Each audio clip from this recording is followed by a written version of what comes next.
Traders point அன்பர்களுக்கு சிறப்பு வணக்கம். நம்ம டிஸ்க்ளைமர் எடுத்துக்கிறோம். நம்ம செபி ரிஜிஸ்டர் அட்வைஸரோ ஆர்ஐவோ கிடையாது. நம்ம இங்கே பேசக்கூடியது எல்லாமே தகவலாக மாத்திரமே பார்க்கப்படணும். இது யாருக்கும் முதலீடு சம்மந்தமாகவோ பங்குகளை வாங்கவோ விற்கவோ நம்ம எந்த ஆலோசனையும் கொடுக்கப்படலை. எல்லா தொழிலையும் ரிஸ்க் இருக்கும். ரிஸ்க்கை புரிஞ்சுட்டு எச்சரிக்கையோட தொழில் செய்யும்போது எல்லாமே நல்லா இருக்கும். நம்மளை ஆதரிக்கிற அனைத்து நல்ல உள்ளங்களுக்கும் நன்றி. வளமுடன் வாழ்க. நண்பர்களே, நம்ம மிட் கேப் பார்த்துட்டு இருக்கிறோம். அந்த வரிசையில் இப்போ நம்ம பார்க்கக்கூடியது ஏபிஎல் அப்லோட் டியூப்ஸ் தான். இவங்களும் எக்ஸ்பென்சிவ் பெர்ஃபார்மர் கேட்டகரியில் தான் இருக்கிறாங்க. டியூரபிலிட்டி ஸ்கோர் 65 இருக்குது. இவங்களுக்கு வேல்யூஷன் ஸ்கோர் 23 இருக்குது. மொமெண்டம் ஸ்கோர் 43 இருக்குது. ஸோ இப்போ இங்கே ஃபினான்ஷியலாக நல்லா ஸ்ட்ராங்காக இருக்கிறாங்க.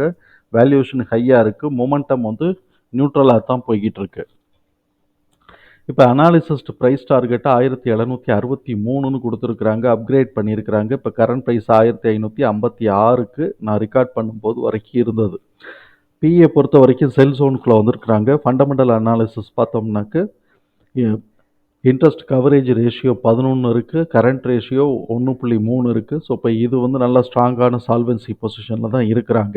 ஆர்ஓசிஇ 23 இருக்குது. ஆர்ஓஇ 20 இருக்குது. ஸோ இப்போ ரிட்டர்ன் 20%க்கு மேலே எடுக்கிறாங்க. ஸோ ப்ராஃபிட்டபிலிட்டி, ரிட்டர்ன், பிஸ்னஸ் எல்லாமே நல்லா இருக்குது. டெப்ட் to equity within the limit தான் இருக்குது. தியரிட்டிக்கல் லிமிட் தான் இருக்குது 0.3. ஸோ இப்போ நல்ல ஸ்ட்ராங்கான கம்பெனி, நல்ல ரிட்டர்ன் எடுக்கக்கூடிய கம்பெனி அப்படிங்கிறது வரைக்கும் நமக்கு இதில் எந்த சந்தேகத்துக்கும் இல்லை. பிஇ 59.1 இருக்குது. ப்ரைஸ் டு புக்கு 12 இருக்குது. இதெல்லாம் ரொம்ப ஓவர் வேல்யூஷனாக தான் போய்கிட்டு இருக்கு. கண்ணை மூடி ஏற்றிட்டு இருக்கிறாங்க. எதை பேஸ் பண்ணி ஏற்றிட்டு இருக்கிறாங்கிறது நமக்கு தெரியல. ஆனால் ஒவ்வொரு வருஷமும் இதை மாதிரி ஏதாவது ஒரு ஸ்டாக் மாட்டிடுது. போன வருஷம் அப்பார்ட்ஸ் இந்தியான்னு ஒன்று ஆமாம், அவங்க பண்ணிக்கிட்டே இருந்தாங்க. இந்தா போகுமா இந்தா போகுமா, இதுவே ஓவர் வேல்யூவேஷன் ஆச்சுன்னு சொல்லிட்டு வெளியில் அவன் அதுக்கப்புறம் நல்லா அடித்து முடிச்சு ஏறிக்கிட்டு இருந்தான். அதை மாதிரி இப்போ இந்த தடவை இதை ஏற்றிக்கிட்டு இருக்கிறாங்க. அதான் 2023 பிறகு இதையும் ஏற்றிக்கிட்டு இருக்கிறாங்க. சரி, இப்போ கன்சல்டன்ஸ் ரெக்கமெண்டேஷன்ஸ் பார்த்தோம்னா 15 அனாலிசிஸ்ட் கொடுத்துருக்குறாங்க. ஒருத்தர் செல் கொடுத்துருக்குறாங்க. பாக்கி 50 பேரும் 14 பேரும் பை தான் கொடுத்துருக்குறாங்க. கேஷ் ஃப்ளோ பார்த்தோம்னா net cash flow year on year கூடி இருக்குது. 642% கூடி இருக்குது. அதே மாதிரி கேஷ் ஃப்ரம் ஆப்ரேட்டிங் இன்கம் பார்த்தோம்னா 61% இயர் ஆன் இயர் கூடி இருக்குது. இவங்களுடைய ஆனுவல் ரிசல்ட் பார்த்தோம்னா net profit 14% year on year கூடி இருக்குது. Net revenue 12% year on year கூடி இருக்குது. இப்போ இவங்களுடைய புக் வேல்யூ பார்ப்போம். Book value 129, current book value அதே மாதிரி 454 டிடிஎம் புக் வேல்யூ. இப்போ குவார்ட்டர்லி பெர்ஃபார்மன்ஸஸில் என்ன பண்ணியிருக்கிறாங்கன்னு பார்ப்போம். குவார்ட்டர்லி பெர்ஃபார்மன்ஸஸ் நெகட்டிவாக அஃபெக்ட் ஆகிருக்கு. இது 15% இயர் ஆன் இயர். இந்த மார்ச்சுக்கு போன மார்ச் கம்பேர் பண்ணும்போது 15% நெட் ப்ராஃபிட் கம்மியாக இருக்குது. அதே மாதிரி இவங்க ரெவென்யூ பாசிட்டிவாக அஃபெக்ட் ஆகிருக்கு. 7% இயர் ஆன் இயர் கூடி இருக்குது. சரி, வித்தின் த குவார்ட்டர் Q2Q என்ன வந்திருக்குன்னா Q2Q ரெவென்யூ கூடி இருக்குது. Q2Q நெட் ப்ராஃபிட் கூடி இருக்கான்னா கூடி இருக்குது. ஆப்வியஸாக அதுக்கு இபிஎஸும் கூடி இருக்கும். சரி, இப்போ இவங்களோட ஷேர் ஹோல்டிங் பேட்டர்னை பார்ப்போம். ஷேர் ஹோல்டிங் பேட்டர்ன் என்ன சொல்லுது? கொஞ்சமாக பிளெச்சஸ்லாம் இல்லை. ஹோல்டிங் மாத்திரம் 29 இருக்குது. பிளெச்சஸ் எதுவுமே இல்லை. ஆனால் இவங்க எஃப்ஐஎஸ் என்ன பண்ணியிருக்கிறாங்க? டிசம்பரில் 29.25லேருந்து 30.69 கிட்டத்தட்ட 1.4 ஏற்றி வச்சுருக்கிறாங்க.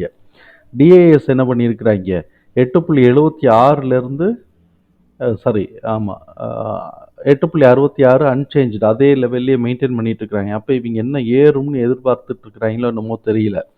இந்த ஏபிஎஸ் டீட்டெயில்ஸ்லாம் தூக்கி நம்ம எக்ஸல் ஃபார்மேட்டில் போட்டோம். இப்போ இந்த எக்ஸல் ஃபார்மேட்டில் நம்ம கொஞ்சம் இது பண்ண வேண்டியிருக்கு. என்னன்னாக்க 2 விதமாக நம்ம லோ பாயிண்ட் பார்க்கணும். ஒன்று இப்போ கரண்ட் ப்ரைஸ் பார்த்தீங்கன்னாக்க டிடிஎம் புக் வேல்யூக்கு என்ன இருக்கோ அந்த சைடில் போயிட்டான். அதனால நம்ம இந்த சைடில் இருக்கிறது எல்லாத்தையும் உடச்சிட்டு டிடிஎம் புக் வேல்யூ சைடுக்குள்ளே போயிட்டான். அதனால அந்த லோவை தான் நம்ம இப்போ எடுத்து செய்கிற மாதிரி இருக்கும். அவன் கீழே இறங்க ஆரம்பித்தான் அப்படின்னு சொன்னால் ஒரிஜினல் லோவான இப்போ இருக்கக்கூடிய ஒரிஜினல் லோவான 416 வச்சு செய்யலாம். ஸோ இப்போ 1105 வச்சு செய்வோம். ஏன்னா இப்போ டிடிஎம்குள்ளே வந்துட்டான். இப்போ டிடிஎம்குள்ளே வந்துட்டதுனால 1500 டிடிஎம் புக் வேல்யூக்குள்ளே வந்துட்டான். 1580 கிட்டக்க வந்துட்டான்னா கரண்ட் ப்ரைஸ் 1550 கிட்டக்க இருக்கிறான். ஸோ இப்போ 1550ங்கிறது இப்போ அப் ட்ரெண்ட் ப்ரைஸிலோட மினிமத்தை கிராஸ் பண்ணிட்டான். அப்போ இதோட மேக்ஸிமம்ங்கிறது 1624 அண்டு 1718. ஆனால் இவன் என்ன பண்ணிட்டான்?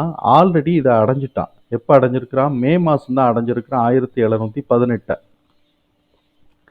1718 பார்த்தோம்னா 28 வரைக்கும் வந்திருக்கிறான். நமக்கு 18 வந்திருக்கு. இப்போ வந்துட்டு கீழே இறங்குறானா மேலே ஏறுறானான்னு ஒரே டவுட்டு. இப்போ என்ன நடந்திருக்கு? இந்த எலெக்ஷனோட ஓட்டு எண்ணிக்கை டயத்தில் பார்த்தோம்னா கீழே வந்து 1418 கிட்டக்க, இந்த 414 கிட்டக்க வந்துட்டு ரிவர்ஸ் ஆகிருக்கிறான். மேலே ஏறிட்டு திருப்பி ரெட்டு ஃபார்ம் ஆகிருக்கிறான். இப்போ இவன் உடைச்சு மேலே ஏற போகிறானா இல்லை கீழே இறங்க போகிறானா? இதுதான் நமக்கு இங்கே சைடுவேஸில் இருக்குது. அப்போ இனிமேல் 1718 உடைச்சா தான் நம்ம வந்து யோசிக்க முடியும். ஆனால் இதுக்கு மேலே நம்ம போடுறதுக்கு வந்து வேறு ஸ்கோர் எதுவுமே இல்லை. வேறு ஸ்கோர் நமக்கு இல்லை. இபிஎஸ்னுமே வந்து இது வந்தால் தான் ஃபஸ்ட்டு குவார்ட்டரோட ரிசல்ட் வந்து இதுக்குள்ளே நம்ம என்ட்ரியை போடும்போது தான் ஏதாவது நமக்கு தெரியும். இப்போ 1718 வரைக்கும் தான் ஸ்கோர் இருக்குது. அது வரைக்கும் இப்போ மே மாதம் ஏறி முடிச்சிட்டான். அதனால இவன் கீழே அட்ஜஸ்ட் ஆக போகிறானா இல்லை மேலே போகிறானாங்கிறது நமக்கு தெரியாத கட்டத்தில் தான் நம்ம இருக்கிறோம். சரி, அப்போ கீழே இறங்கினா என்ன ஆகும் அப்படின்னு சொன்னாக்க, இந்த சைடு 1414 ஆல்ரெடி வந்துட்டான். அப்போ 1331, 1382 அதை உடச்சி வந்தான்னா 1222, 1270, அப்புறம் 1161 இதை உடைச்சிட்டா அப்படின்னு சொன்னோம்னாக்க கடன்னு 800 ரூபாய்க்கிட்டக்க இறங்கிடும். இந்த ப்ரைஸை சப்போர்ட் எடுக்குமாங்கிறத அப்புறம் பார்த்துக்கலாம். ஸோ இப்போ இவ்வளோ தூரம் நமக்கு வந்து இருக்குது. எல்லாம் நெருக்கி டார்கெட் வருது. நம்ம டெக்னிக்கல் பார்க்குறதுல நம்ம இபிஎஸ் தான் நம்ம பார்க்குறோம். ஸோ இப்போ இந்த மாதிரியான சூழலில் இருக்குது. அந்த மாதிரி இப்போ அவன் அதை உடைக்கட்டான். அதை உடைக்கும்போது நம்ம இங்கே வந்து அப்போதைக்கு என்ன இபிஎஸ் இருக்கோ அதுக்கு ஏற்ற மாதிரி போட்டுக்கலாம். போட்டோம்னா கிட்டத்தட்ட வந்து 533, 474 அந்த ரேஞ்ச் வரைக்கும் கூட நம்ம வந்து போட்டுக்கலாம். இந்த ரேஞ்சு 533, 474. ஆனால் அது இப்போ வரப்போகிறான்னா நமக்கு தெரியாதுல்ல. இப்போ வரப்போகிறானான்னு தெரியாது. அதனால இந்த இடத்தோட நம்ம நிப்பாட்டிக்குவோம். ஸோ இப்போ இவன் வந்து இந்த வருஷத்துக்கான டிடிஎம் புக் வேல்யூவுக்கும் சேர்த்தே ஏறிட்டாங்கிறது தான் நம்மளுடைய பார்வை. இதுக்கு மேலே ஏற்றணும் அப்படின்னு சொன்னால் அவன் இபிஎஸ்ஸை கொடுத்தா மாத்திரம் தான் நம்ம எடுக்க முடியுங்கிறது நமது பார்வை. இந்த இடத்த வந்து மே மாதமே அடைஞ்சிட்டா இனிமேல் அடைய போகிறானா இல்லாட்டி உடச்சி மேலே போகிறானா இல்லை கீழே வந்து சப்போர்ட் எடுக்க இது வந்து கீழே வந்துட்டு அப்புறமா இது மேலே எந்திரிக்க போகிறானான்னு நமக்கு தெரியல. ஆனாலும் யூகத்தில் ஏறிக்கிட்டே போச்சுனாக்க நம்ம பார்த்து தான் ட்ரேட் பண்ணணும். ஏன்னா உள்ளே வரக்கூடிய இண்டஸ்ட்ரியலிஸ்ட்டுக்கு தெரியும், பெரிய பெரிய ஆர்கனைசேஷன் ப்ரொஃபஷனல்ஸ் அவங்களுக்கு தெரியும் எந்த இடத்தோட நம்ம வெளியில் வரணும்னு. ஆனால் நமக்கு டேட்டா இல்லை. அது இவ்வளோதான் நம்மகிட்ட டேட்டா இருக்குது. அதனால் பார்த்து நம்ம ட்ரேட் எடுக்கிறது தான் நல்லது. தகவல் நமக்கு பயனுள்ளதாக இருந்ததுன்னா சங்கருக்கு ரொம்ப சந்தோஷம். நம்மளை ஆதரிக்கிற அனைத்து நல்ல உள்ளங்களுக்கும் நன்றி. வளமுடன் வாழ்க.